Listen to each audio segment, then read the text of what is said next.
মন দিয়ে শোনেন, ফজরের 2 রাকাত সুন্নত যদি পারেন ঘরে পড়বেন, 20 মিনিট বাকি আছে, ঘরে পড়বেন। যখন ঘরে পড়বেন, প্রথম রাকাতে কুল ইয়া আইয়ুহাল কাফিরুন পড়বেন, দ্বিতীয় রাকাতে কুল হু আল্লাহ পড়বেন। বলেন আপনারা, উলামারা ছাড়া অন্যরা বলেন, ফজরের সুন্নতের প্রথম রাকাতে কোন সূরা? আইয়ুহাল কাফিরুন, দ্বিতীয় রাকাতে কুল হু আল্লাহু আহাদ, এটা পড়লেন। আর যদি পারেন মাঝে মাঝে, যদি পারেন, আলেমদের তো মুখস্থ আছে, আপনারা যারা সাধারণ আছেন যদি পারেন মাঝে মাঝে প্রথম রাকাতে সূরা বাকারার 136 নাম্বার ছোট্ট একটা আয়াত মুখস্থ করে নেবেন। দ্বিতীয় রাকাতে সূরা আলী ইমরানের 64 নাম্বার আয়াত মুসলিম শরীফের বর্ণনা আছে। প্রথম রাকাতে সূরা বাকারার 136, দ্বিতীয় রাকাতে সূরা আলী ইমরানের 64 নাম্বার আয়াত ফজরের সুন্নতের প্রথম এবং দ্বিতীয় রাকাতে পড়বেন। আর বেশিরভাগ সময় প্রথম রাকাতে কুল ইয়া আইয়ুহাল কাফিরুন, দ্বিতীয় রাকাতে কুল হু আল্লাহ। নবীজি মসজিদে আসছে, আসার পর থেকে এক ব্যক্তি সুন্নত পড়তেছে, ওই ব্যক্তির কেরাতের আওয়াজ হালকা নবীজির কানে আসছে।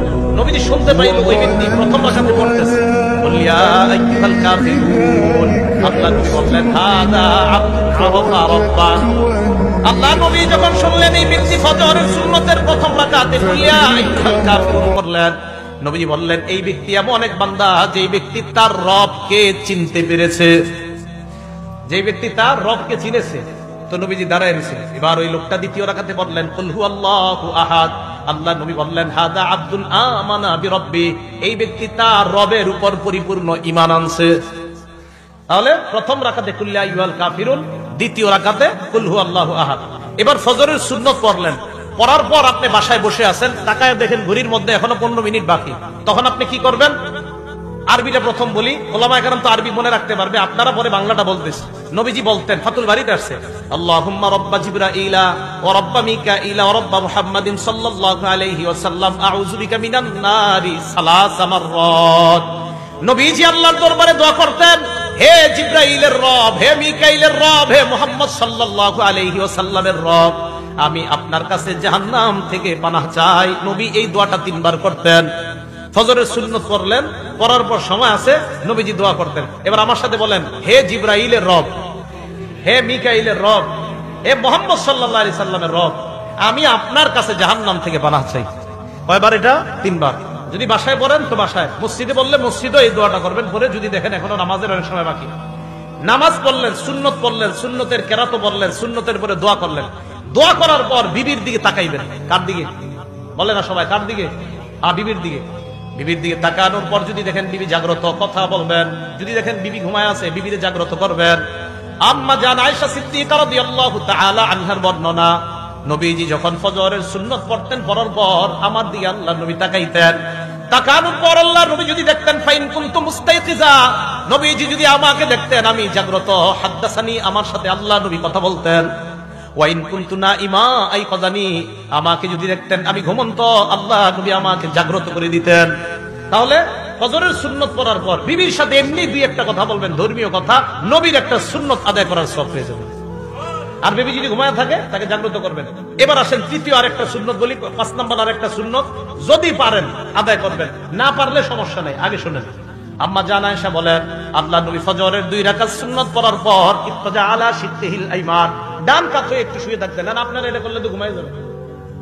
ফজরের সুন্নত পড়ার পর হযরতে বেলাল নবীজিকে ডাকার আগ পর্যন্ত নবীজি ডান কাত হয়ে একটু শুয়ে থাকতেন।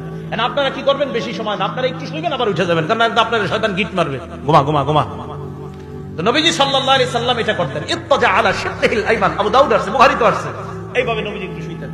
তো আপনি যদি পারেন এই সুন্নতের উপর আমল করেন, বাকি আপনি বেশি সময় করা যাবে না, সামান্য, আবার উঠে যাবেন, করলেই ঘুমায় যাবেন, একটু পরে উঠে দেখবেন সূর্য উঠে গেছে, সমস্যা হবে। আল্লাহ পাক রব্বুল আলামিন তো ফজরের নামাজের আগের যে সুন্নত, এই সুন্নত গুরুত্ব সহকারে আদায় করে এরপর ফজরের নামাজে আমরা উপস্থিত হব। এই হলো ফজরের নামাজের ব্যাপারে মোটামুটি আলোচনা। তো বলতেছিলাম 5 ওয়াক্ত নামাজ ধারাবাহিকভাবে আদায় করা। আবু দাউদ শরীফের 4986 নম্বর হাদিসের বর্ণনা, নবীজি সাল্লাল্লাহু আলাইহি সাল্লামের এক সাহাবা অসুস্থ হয়েছে, আনসারী সাহাবা। ওনারে দেখতে গেছে ওনার জামাই আর ওনার বেয়াই, ওনারে দেখতে গেছে ওনার জামাই আর ওনার বেয়াই। জামাইর নাম আব্দুল্লাহ রাহমাতুল্লাহি আলাইহি। উনি বলেন, ইনতালাকতু আনা ওয়া আবি ইলা সিহরিন লানা মিনাল আনসার, আমি আর আমার আব্বা আমার আনসারী শ্বশুর বাড়িতে গেলাম। নাউদুহু, অসুস্থ শ্বশুরকে দেখতে গেলাম। যাওয়ার পর আমরা তার সামনে বসা, হাদারাতিস সালাহ, নামাজের সময় হয়ে যায়। অসুস্থ ব্যক্তি পরিবারের একজনকে ডাক দিয়ে বললেন, ইতুনি বিল উযু লিউসাল্লিয়া ফাস্তারিহা, ওযুর পানি আনো, ওযু করে আমি নামাজ পড়ার মাধ্যমে আমি প্রশান্তি অর্জন করতে চাই। আমরা তাকে বললাম, আপনি অসুস্থ, এই মুহূর্তে নামাজ না পড়লে হবে, একটু পরে পড়েন। সাহাবা জবাব দিলেন, না না, নামাজ পড়ার মাধ্যমে আমি প্রশান্তি অর্জন করতে চাই। সামিআতু রাসূলুল্লাহ সাল্লাল্লাহু আলাইহি ওয়াসাল্লাম ইয়াকুল, আমি আল্লাহ নবীকে বলতে শুনলাম, নবীজি হযরত বেলালকে বলছে, বেলাল কুম ফাকিম ফারিহনা বিসসালাহ, বেলাল তুমি দাঁড়াও, ইকামত দাও, নামাজের ব্যবস্থা করো, নামাজের মাধ্যমে আমাদেরকে প্রশান্তি হওয়ার ব্যবস্থা করে দাও। তাহলে মুসলমান নামাজ পড়বে, কারণ নামাজ প্রশান্তির কারণ। গাছে গাছে লিখে দিবেন নামাজ প্রশান্তির কারণ। কারণ একদল লোক বের হয়েছে যারা টেলিভিশনে, ইউটিউবের মধ্যেও বিভিন্ন খানকা থেকে অ্যাডভারেজ দেয়। আপনি হতাশায় ভুগছেন, আমাদের খানকায় আসেন, 15 দিন থাকেন, 1 মাস থাকেন, ভালো হয়ে যাবেন। আপনারা গাছে গাছে লিখবেন, হতাশায় ভুগছেন, মসজিদে আসেন, হতাশা দূর হয়ে যাবে। নবীজি সাল্লাল্লাহু আলাইহি ওয়াসাল্লাম বলছে, ফারিহনা বিসসালাহ, নামাজের মাধ্যমেই প্রশান্তি।